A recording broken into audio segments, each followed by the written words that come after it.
Over the past 3 decades of existence of global anti-cultism and anti-cult organizations, a large number of people, including Scientologists, Krishna worshippers, Jehovah's Witnesses, and representatives of other religious, as well as secular organizations, have been slandered, persecuted, and defamed.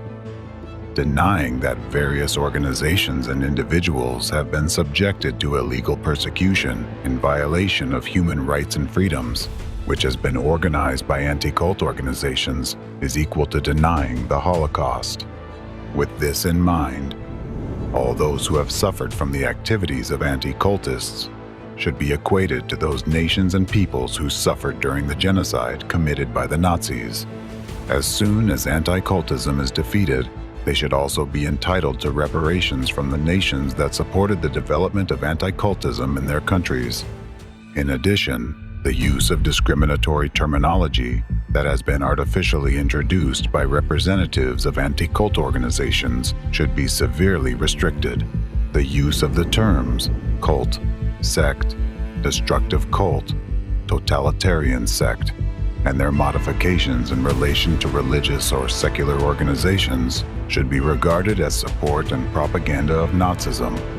Whoever stigmatizes anyone with these terms in equal measure declares his or her support for Nazi methods.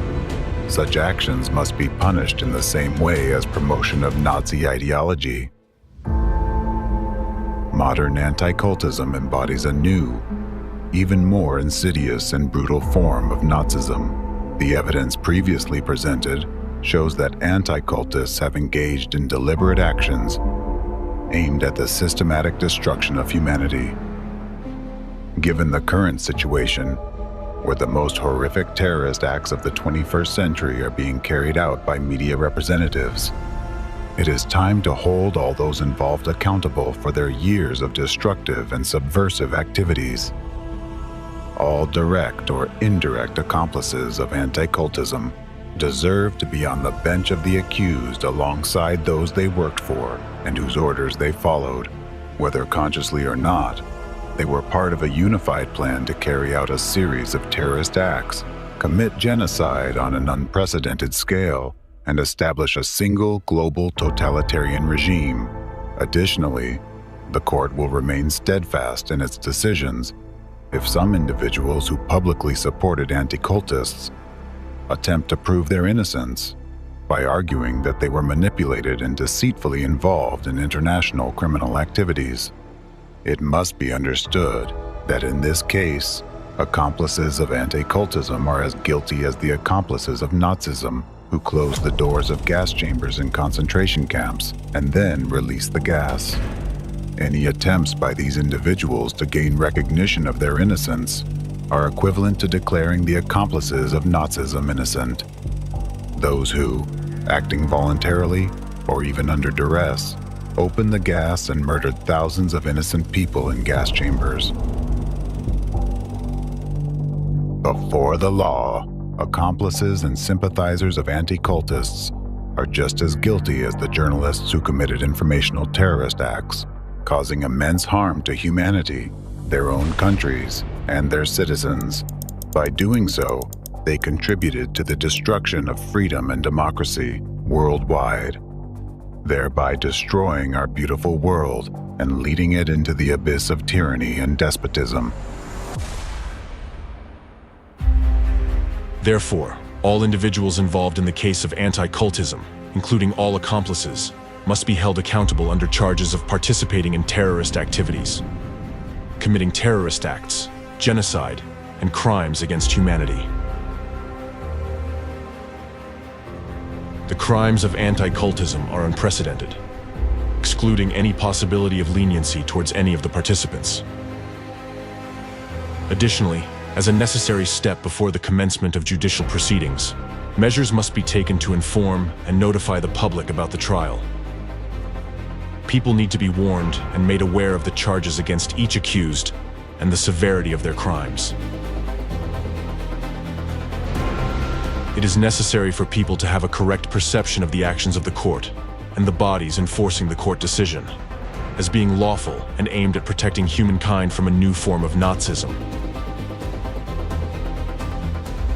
Therefore, people must be informed about the nature and scale of the entire criminal activity of the anti-cultists, which is directed against all of humanity, as well as the severity of the crimes committed under global anti-cultism.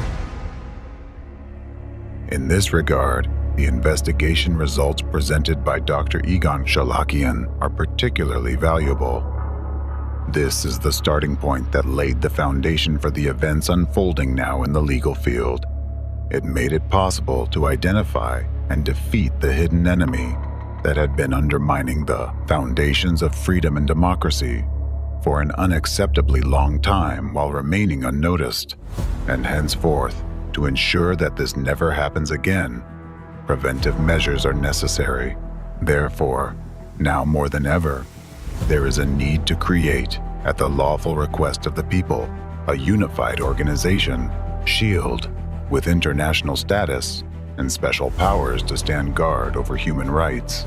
The goal of this global organization will be to protect freedom and democracy by any legal means available, anywhere in the world. We defeated Nazism, and we are close to victory over anti-cultism, but we do not know what we may face tomorrow. As humanity, we must be confident that no new, more insidious and invisible form of this evil will emerge in the future, and we must ensure that this phenomenon is permanently barred from our world. This international organization should serve as the instrument to act as the shield of freedom and democracy against all possible threats, ensuring that no activities aimed at undermining a stable and secure world are allowed. The SHIELD organization will have all the authority to stop any attacks on freedom and human rights. It will ensure that the law and judicial system work for the people, not against them. Once, right after the defeat of Nazism, we missed our chance. Even then, knowing and understanding how, at the instigation of the anti-cultists of that time, the Nazis operated on a psychological level, how they implanted destructive images, and how they manipulated people's minds. At that time, alongside the United Nations, there should have been an organization aimed at protecting people from the most dangerous hidden psychological manipulation techniques which the Nazis learned from the anti-cultists. These techniques were the tools that allowed Nazism to emerge and were the cause of the most heinous crimes committed by the Nazis. At that time, we, as humanity, did not fully comprehend the danger we faced and missed the chance to protect our freedom and democracy, which are the foundations of a safe and peaceful society. But in the future, we must not make the same mistake again, and we are obligated to protect the future of all the generations that follow us. After everything you have heard, you now understand why I have returned. I believe the spirit of freedom still lives in my beloved country and its children's hearts. I believe in America. I believe in you, Americans, and I believe in people. I know that we are the humanity that defeated Nazism, and we are the humanity that will defeat anti-cultism.